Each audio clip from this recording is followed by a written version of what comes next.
dalam SOP-nya. Caranya yang pertama adalah kita harus smile, ya. Bukan hanya smile, tapi kita harus membuat emotion pada simbol smile. Jadi kalau perlu kita ngaca nih, ya kita ngaca, kita smile. Tapi pastiin nih gigi kita udah bersih belum? Ya. Lalu yang kedua setelah smile adalah greeting, teman-teman. Greeting selamat pagi, selamat siang, selamat sore, ya kan? Tapi kita harus menjawab dengan antusias. Nah, sehingga pekerjaan itu pasti akan menjadi lebih efisien. Nah, kita akan membahas poin pertama adalah what is the scope of the task. Artinya kita melihat bahwa harus tahu pekerjaan ini mulai dari mana dan kemana. Dari hulu ke hilir, pekerjaan tuntasnya itu sampai mana? Contoh, ya katakan tugas sales mobil, ya dia mungkin berpikir eh, pekerjaannya selesai jika customer itu sudah bayar, tapi ternyata bukan, teman-teman. Jadi dari awal mulai proses marketing, dia membagikan brosur, iklan dan sebagainya, sehingga proses prospek itu datang kan ke dealer atau pameran. Ketika datang, sales kan harus berinteraksi tuh dengan customer, sehingga customer tuh merasa yakin bahwa ini keputusan yang tepat loh, karena saya mengambil mobil tersebut. Jadi customer tuh merasa happy. Oke, jadi dia merasa bahwa oh saya very smart decision nih. Untuk saya beli mobil ini saya harus lewat kamu. Justru karena saya beli mobil ini katakan keluarga saya itu bisa enjoy, nyaman, sesuai dengan kebutuhan. Nah, ini pasti dia tentunya dia mempunyai teman ya dan dia pasti akan kasih yang namanya referensi. Saya kasih nomor kamu ya. Ini referensi satu, dua dan seterusnya. Jadi bukan karena dia minta, tapi customer kasih sendiri. Nah, itu penjelasan dari the scope of the task. Lalu yang kedua adalah who is the right person. Nah, kembali lagi ya. Kalau orangnya sudah tepat, dia ketemu 3 customer, ya prospek ketemu 3 orang, lalu closing bisa-bisa 3 orang itu closing. Nah, kalau dia nggak tepat, sales ini nggak bisa closing, sedangkan brosurnya sudah habis, ya sampai kapanpun dia nggak ada closing. Artinya apa? Sales ini harus di training. Oleh siapa? CTM kita. Sehingga 30% dari semua peserta training, ya tentunya pasti akan increase penjualan sampai 10 kali lipat. Oke, lalu selanjutnya poin dari how to do the task. Ya, step by step kah? Bagaimana caranya nih? Ya, artinya apakah bisa pakai cara manual? Satu apa, dua apa, tiga. Atau mungkin yang gaya milenial sekarang ya. Jadi dia bisa nonton secara visual video sendiri. Dan yang terakhir adalah measure the result. Artinya mengukur hasilnya. Katakan dengan cara ini berapa ya? Cara ini berapa ya hasilnya? Contoh, seorang kepala toko atau shopkeeper ya di dalam suatu minimarket, dia mengukur hasil dari SOP yang sudah ada satu apa dua apa dan tiga apa, lalu masuk ke dalam poin measure dari SOP tersebut. Katakan omset sehari saya harus berapa transaksi per hari katakan, ya. Lalu macam barang atau produknya yang dijual tiap hari itu berapa, ya. Setelah itu baru measure apakah dengan cara ini berhasil. Contoh, dalam satu nota kasir, target barang yang terjual tuh misalnya katakan let's say ada 5 macam. Nah, bagaimana dalam satu transaksi itu bisa 5 langsung. Contoh, pertama, mungkin ini ada salah satu tips ya. Bagaimana dia setiap customer itu ditanya. Sebelum ditanya, yang pasti dia melihat display dari produk yang harus bagus. Misalkan dalam minimarket ada bumbu, ada kecap, ya kan? Ada sereal. Nah, pertama SOP-nya saat customer masuk, dia harus melihat itu alur-alur itu dengan rapi, alur sayur, alur buah, daging, bumbu, ya kan? Bahkan pada saat sampai tiba di kasir, dia nanya, bisa titip barang nggak? Sehingga dari rak bumbu yang mungkin bisa sampai 10 macam itu bisa terbeli. Lalu masuk ke dalam menu sore atau malam. Setelah besok pagi, kan dia butuh sarapan tuh. Ada sereal, ada roti, selai, mentega, ya kan? Cemilan, dan lain-lain. Sampai di kasir, kutuk-kutuk, dia tanya lagi, perlu apa lagi ya Bu? Apakah sudah sesuai dengan kebutuhan ibu? Jadi penjualan itu otomatis akan naik berlipat-lipat. Oke, nah itu penjelasan dari the SOP of specific task. Saya lanjut ya bro ya. Jadi setelah itu kita masuk ke poin keempat. Yang paling penting itu adalah the action plan teman-teman. Ya, jadi kita setelah membahas the purpose, how do you the structure-nya, lalu the SOP-nya, baru yang keempat adalah action plan teman-teman. Ya, kita bicara mengenai clarify the task very specific. Artinya kita harus mempunyai tugas tuh yang jelas ya. Misalkan kalau sebagai kepala toko, ya kamu harus bagaimana membuat setiap hari itu terjadi satu transaksi minimal bisa 5 macam. Mungkin ada satu produk yang harus difokuskan. Oke, targetnya berapa per hari? Nah, itu penjelasan ya, clarity the task-nya, harus spesifik. Lalu yang kedua adalah when does it need to be done? Artinya, kapan ini harus selesai? Misalkan di bagian keuangan. Kan bagian keuangan yang kerja-kerja bikin laporan kan. Wah, katakan ownernya bilang, laporan ini harus beres hari ini ya. Oke, jangan sampai finance itu bilang kapan. Jadi harus hari ini, harus hari ini. Jangan bilang kapan, or kapan-kapan mungkin ya. Nah, itu yang bahaya. Lalu yang ketiga adalah what are the desired outcome. Apa sih ekspektasinya? Ya, apa ekspektasinya? Apa yang mau dicapai? Nah, itu penting ya. Lalu kembali lagi, who is the right person? Orang yang tepat siapa? Lalu give deadline. Deadline-nya kapan nih? Kita harus beri di deadline tuh harus lebih cepat ya, teman-teman, dari waktu normal. Misalkan kalau dari waktu normal itu 2 minggu, kita harus kasih deadline kepada tim 1 minggu. Supaya apa?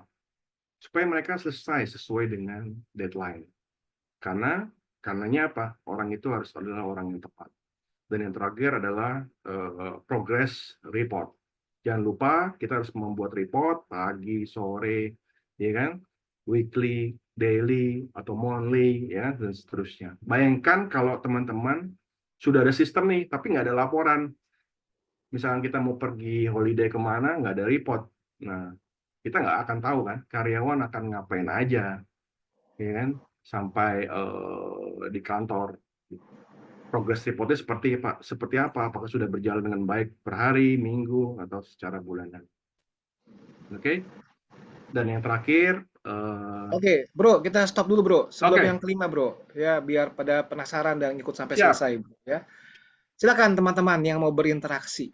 Silakan, saya persilakan mungkin bisa langsung open mic-nya, di-unmute, ngobrol langsung dengan Bro Michael.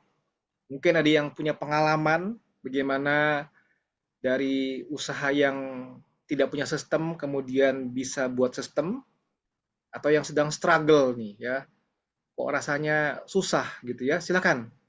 Jadi di ajang kita kali ini memang setiap Rabu kita diskusi teman-temannya, bukan cuma sekedar dengerin dosen ngajar kuliah gitu ya.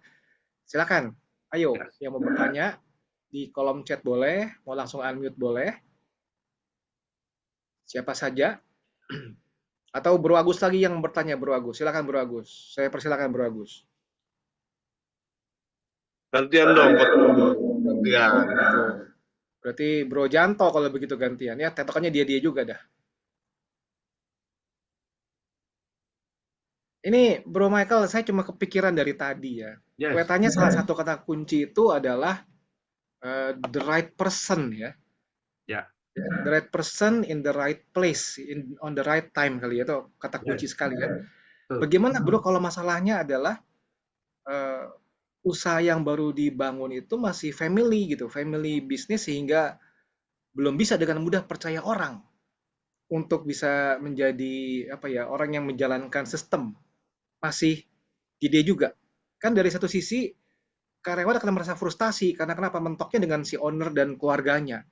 Di sisi lain sebagai owner kita merasa bahwa nggak bisa percaya orang di luar family nih.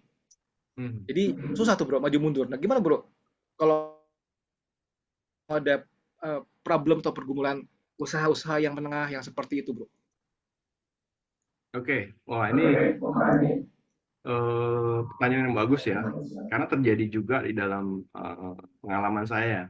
Artinya bagaimana kita hadir dalam suatu perusahaan family business. Kita hadir sebagai profesional, tapi ternyata di dalam family business tersebut tidak mendukung. Betul gitu ya, Bro Paulus ya? Pertanyaannya. Ya, Oke, betul. Oke. Yang pasti kembali lagi ya ke porsi kita. Kita harus jelas posisi kita sebagai profesional yang hadir di dalam suatu bisnis tersebut sebagai apa.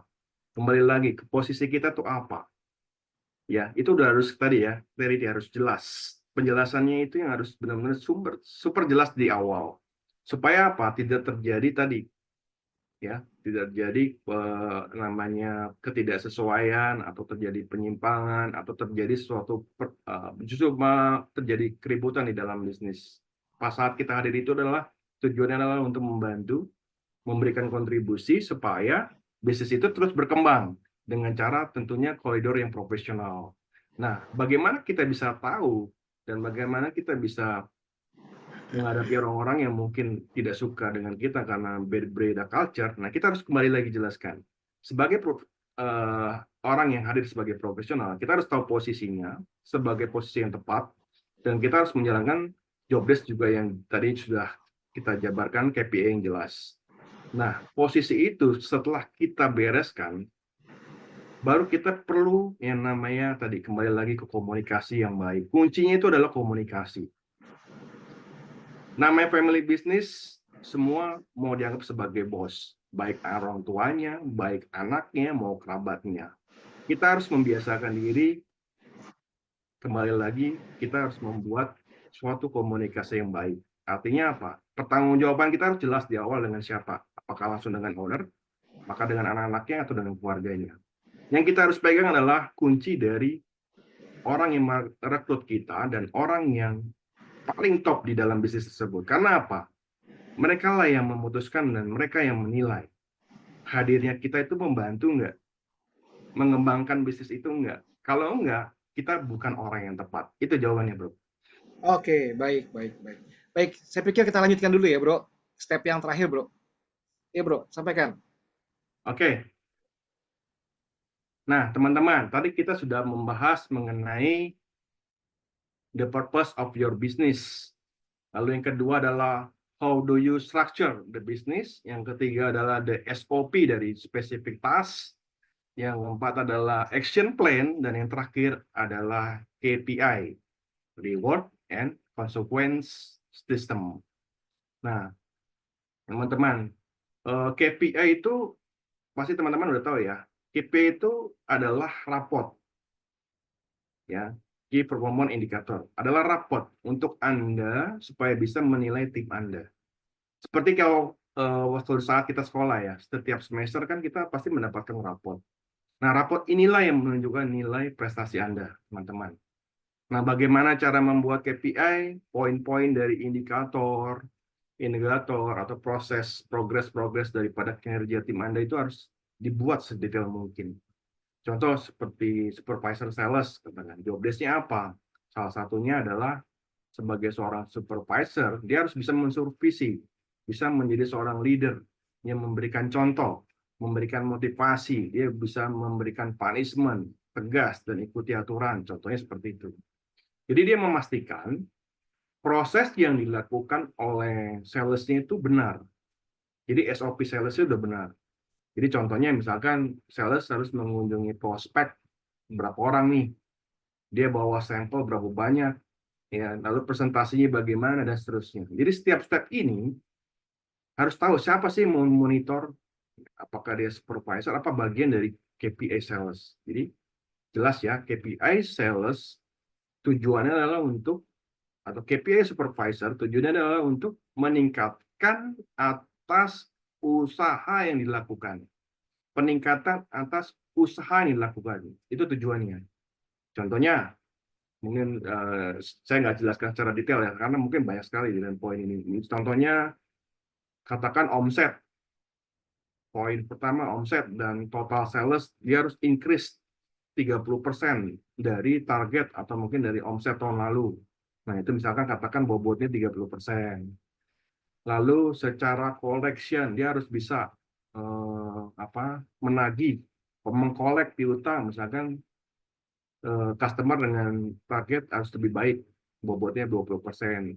Lalu nilai kualitas collection, operation, dan sebagainya. Jadi bobot itu nanti ditotali itu sebesar 100%. Itu adalah bagian dari list down dari KPI yang kita mau buat. Ya, lalu masuk ke dalam, setelah KPI masuk ke dalam yang namanya reward point, teman-teman. Nah, kalau reward point itu kita diberikan kalau kita pasti berprestasi, ya jelas ya. Jadi atas usaha yang kita achieve, gitu ya. Contoh simpel adalah kalau kita di medsos atau di medsos, media sosial, kita pas saat memposting momen, kita memberikan like, ya menjadi follower, itu kan sebagai salah satu bentuk reward. Jadi reward point itu belum tentu hanya dengan uang. Jadi motivasi itu bisa diberikan dari yang namanya apresiasi, ya, namanya apresiasi. Contoh, pada saat kita misalkan naik pesawat kelas ekonomi, lalu ada namanya bisnis kelas, itu kan berbeda ya, rewardnya juga berbeda. Apresiasi pay-nya itu lebih mahal, sehingga pelayanannya jelas berbeda. Tentunya kuncinya adalah untuk menciptakan loyal customer. Jadi bentuk apresiasi siapapun, reward pencapaian, bisa aja mungkin bisa dikasih PIN. Oh, karena dia bekerja sudah sampai 10 tahun, kita kasih PIN ya. Atau piala kecil gitu kan, kita kasih nama. Atau kita kasih reward sebagai pencapaian sebagai kepala gudang terbaik, katakan gitu. Jadi kita kasih speech buat panggung. Jadi dia merasa sangat bangga ya bergabung di perusahaan kita. Nah, yang terakhir adalah consequence of doing the task should be if the person fail to do the SOP or make mistake. Artinya kesalahan yang pernah dilakukan, ya itu adalah sesuatu yang normal, teman-teman. Ya, jadi kita nggak perlu langsung mengejas itu salah dan kita memberikan denda. Itu jangan seperti itu. Jadi kalau intinya kita tahu bahwa kalau yang tidak melakukan yang sudah diberikan itu konsekuensinya apa? Misalkan contoh sebagai seorang sales dari awal bulan, tengah bulan sampai akhir bulan, dia baru melakukan pekerjaannya itu malah justru di tengah bulan atau di akhir bulan. Nah, konsekuensinya udah jelas. Dia bisa sakit karena dia kejar-kejaran target di akhir bulan. Nah, ini contoh konsekuensi bagaimana dia karena melakukan kesalahan atau tidak melakukan apa yang sudah diberikan. Demikian, Bro Paulus, penjelasan dari saya. Oke, baik. Terima kasih, Bro Michael, untuk Ya, sharingnya pada malam hari ini. Jadi, Bapak, Ibu, Saudara, teman-teman, ada 5 step. Step pertama itu kita harus menemukan dulu tujuan bisnis kita apa. Kemudian kita bagaimana cara membuat struktur sebuah bisnis, ada beberapa poin-poin penting di situ. Kemudian SOP penting dalam tugas-tugas tertentu, ada action plan, dan terakhir adalah KPI, Keyword and Consequences System. Nah, saya berikan kesempatan buat teman-teman yang ingin berinteraksi, silakan. Mungkin teman-teman yang backgroundnya karyawan, ingin memulai bisnis, atau teman-teman yang punya bisnis, ya UMKM, atau skala besar, skala menengah. Ada pertanyaan, silakan. Apa saja berkenaan dengan topik kita malam hari ini, kita akan diskusikan bersama. Silakan. Boleh diketik, boleh langsung open mic ya. Oke, ini Pak Peter Sanjaya memberikan pertanyaan ya. Saya bacakan ya, Coach Michael, apa peran otomatisasi dalam sistem bisnis? Dan bagaimana otomatisasi bisa diintegrasikan secara efektif? Ya, otomatisasi dalam bisnis. Silakan, Bro Michael. Oke. Tadi pertanyaan dari Pak Peter ya.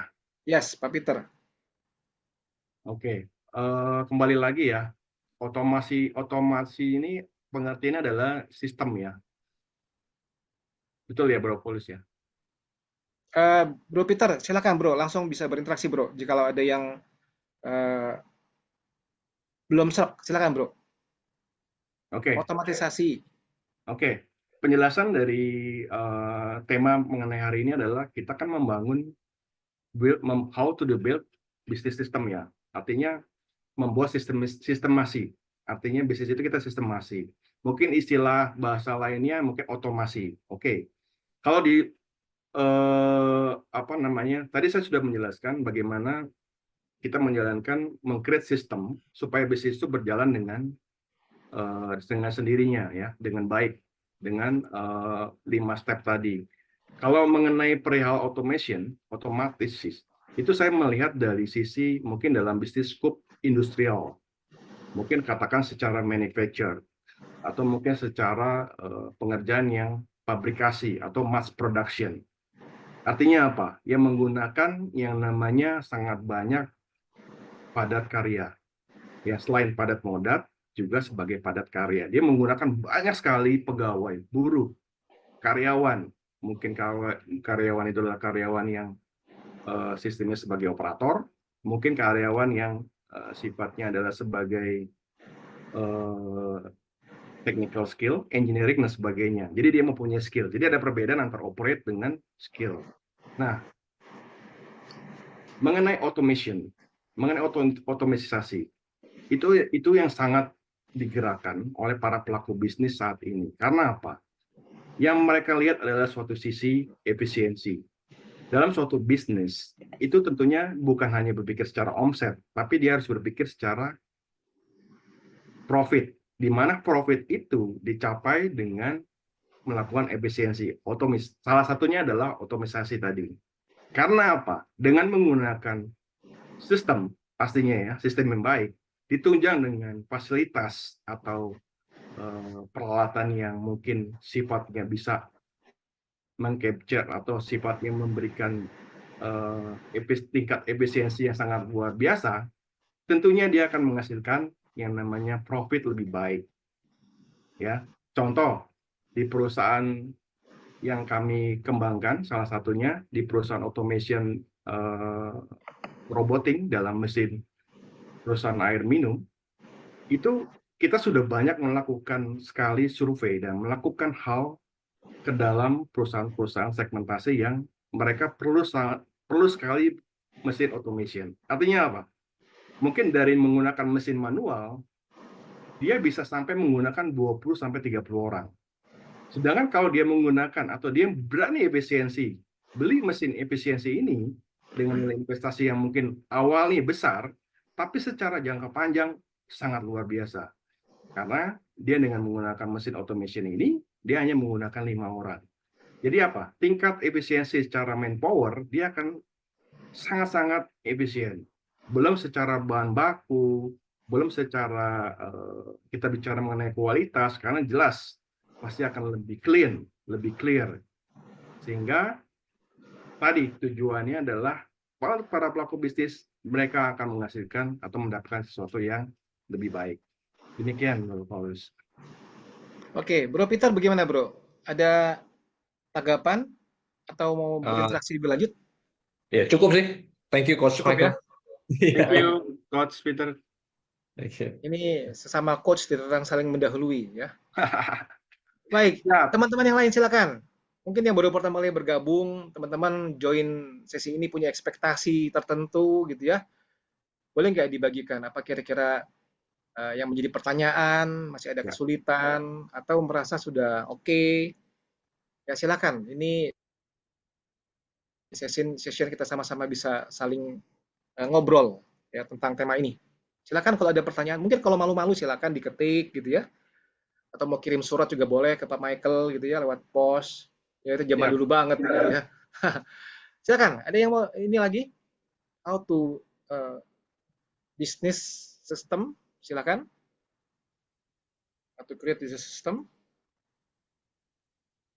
Pakainya sudah pada ngerti nih, Pak Michael, Bro Michael. Semua sudah pada Ya. kedeketan ya. Atau Sudah semua pada pingin dapat. japri Coach Michael jangan-jangan ya. Coach ntar dong coach, jadi coach gue dong, gue pengen bikin bisnis nih, mungkin gitu jangan-jangan ya. Jadi rezeki Amin. dia sisi malam ini gitu ya. Ada pertanyaan lagi? Silakan teman-teman. Sebagai tambahan informasi ya, saya akan informasikan minggu depan sesi kita hari Rabu malam itu sesi spesial. Kita akan kedatangan coach atau Pak Eloy Zaluku ya sebagai pendiri daripada Gamer Community. Beliau akan membawakan tema Leadership Habit Development. Ini seri yang ketiga ya dengan judul Leading in Time of Rapid Change and Uncertainty. Kita leading in time of rapid change and uncertainty. Dipastikan teman-teman stay tune setiap Rabu malam dan khusus Rabu depan Bapak Eloy Saluku yang akan menyampaikan pembahasan di Clever by Tema Community. Ada pertanyaan mungkin di tengah-tengah saya tadi ngobrol, ada yang kepikiran sesuatu atau mungkin Coach Michael ingin menyampaikan kata penutup. Tadi sudah ada slide itu ya, kata penutup. Ya, mungkin Oke. mau menyampaikan kata penutup, silakan langsung. Sudah nggak ada pertanyaan ya? Kita langsung tutup. Kayaknya semua sudah cukup paham, Bro. Jadi tugas Bro sudah selesai. Nggak ada yang nanya lagi, Bro.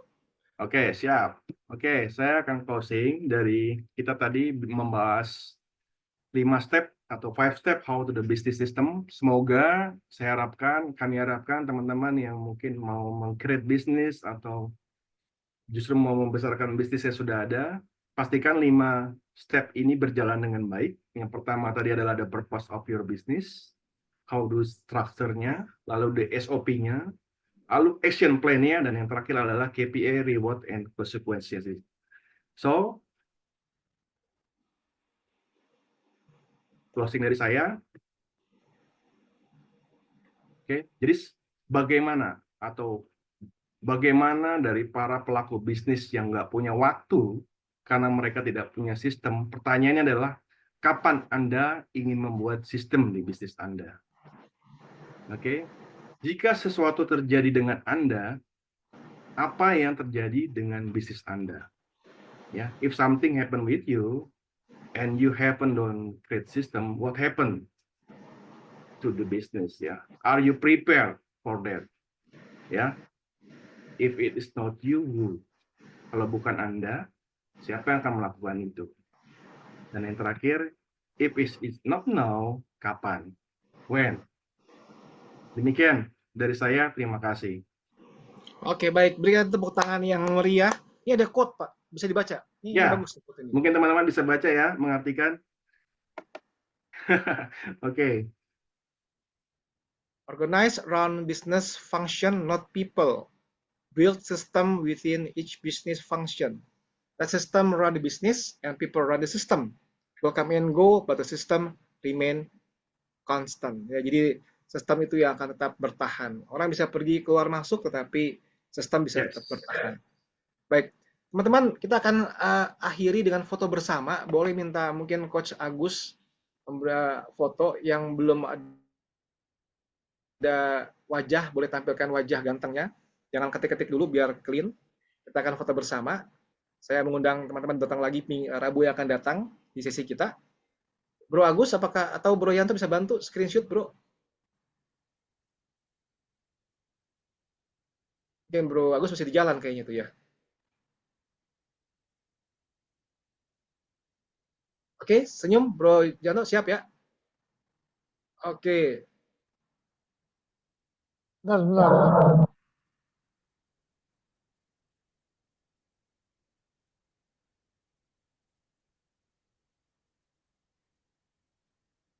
Tahan napas. Posisi yang bagus. 3. Yang moto siapa, yang ngitung siapa. Jadi kacau ya.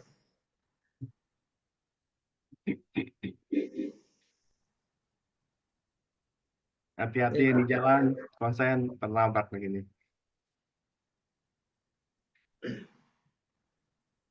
Oke. Sudah ya? Ini oke udah apa? Oke baru mau foto. Belum senyum orang-orang kasih aba-aba tuh Bapak. Ya senyum lah, Siapa senyum. Ya senyum. Tuh. Ya senyum. 2. Kayak pendik lah senyumnya tuh. Oke. Oke, dan Oke, yuk kita sama-sama tutup dengan doa. Sebagaimana kita mulai dengan doa. Apa yang disampaikan hari ini boleh menjadi berkah buat kita yang mungkin masih karyawan atau memulai usaha kecil atau mungkin mengembangkan usaha agar kita juga bisa dapat manfaat dari sesi malam hari ini. Mari kita tenangkan hati, kita akan masuk ke dalam doa dalam hati masing-masing. Berdoa kita mulai.